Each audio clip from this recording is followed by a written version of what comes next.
Assalamualaikum warahmatullahi wabarakatuh. Halo. Warahmatullahi wabarakatuh. Saya di sini akan mempresentasikan tentang konsep manajemen operasional.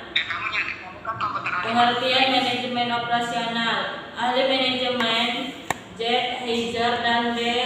Render mendefinisikan manajemen operasional sebagai bentuk pengelolaan menyeluruh dan optimal pada aspek tenaga kerja, barang-barang atau mesin peralatan dan bahan mentah, atau faktor produksi lain yang bisa dijadikan produk barang dan jasa yang lazim diperdagangkan. Manajemen operasional bisa juga diartikan sebagai pengelolaan, perencanaan, pengorganisasian, pengarahan, pengordinasian dan pengendalian semua kegiatan yang berhubungan dengan barang dan jasa secara langsung.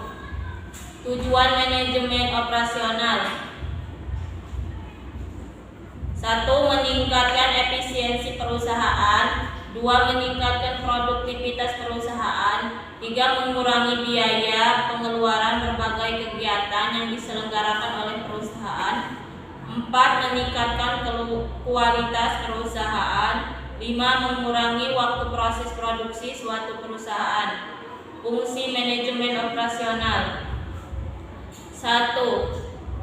Operasional. Fungsi pertama yaitu operasional adalah kaitannya dengan perorganisasian, perencanaan dan kontrol dari semua aktivitas di dalam perusahaan. Fungsi utamanya bisa membantu mengubah bahan mentah menjadi barang yang dimanfaatkan konsumen.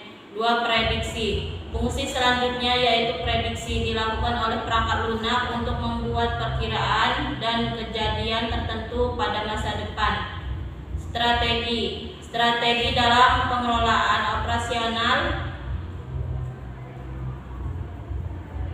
mengacu kepada taktik rencana yang bisa bantu melalui optimasi sumber daya ataupun unggulan atau bisnis lainnya. 4. Keuangan. Komponen penting pada pengelolaan operasional adalah keuangan. Jadi penting sekali untuk memastikan bahwa semua keuangan telah dijalankan dengan benar untuk memastikan adanya barang dan jasa yang baru. 5. Desain produk.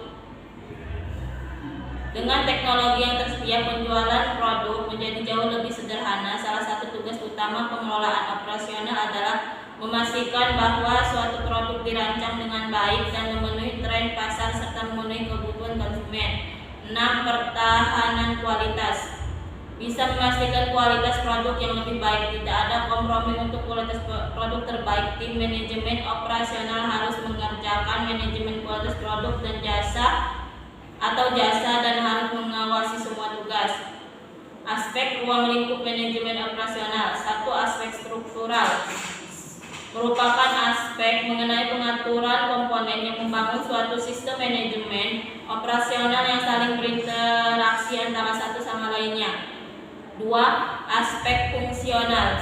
Aspek yang berkaitan dengan manajerial dan pengorganisasian seluruh komponen struktural maupun interaksinya. Interaksinya mulai dari perencanaan, penerapan, pengendalian maupun perbaikan agar diperoleh kinerja optimal. 3. Aspek lingkungan. Sistem dalam manajemen operasional yang berupa pentingnya memperhatikan perkembangan dan kecenderungan yang berhubungan antara dengan lingkungan. Strategi manajemen operasional. 1. Rancangan proses. Meneliti, memperkirakan dan mengembangkan proses membutuhkan keahlian dan energi yang hasilnya dapat bertahan lama. Inovasi, adaptasi atau pembaruan proses atau output perusahaan untuk terus sejalan dengan perubahan lingkungan eksternal. 3. Penggunaan data. Analisis penting untuk perencanaan yang kuat, penyesuaian dan pengembalian keputusan. 2 jenis yang umum adalah metrik efisiensi dan metrik efektivitas. Supply chain management. Manajemen hubungan eksternal dengan pemasok untuk memastikan suplai berjalan efektif dan efisien. 5. Kontrol produksi. Manajemen operasional efektif dan efisien terhadap proses. Mengelola sumber daya manusia. Manajemen tenaga kerja perusahaan. Cukup sekian presentasi saya. Wassalamualaikum warahmatullahi wabarakatuh. Waalaikumsalam warahmatullahi wabarakatuh.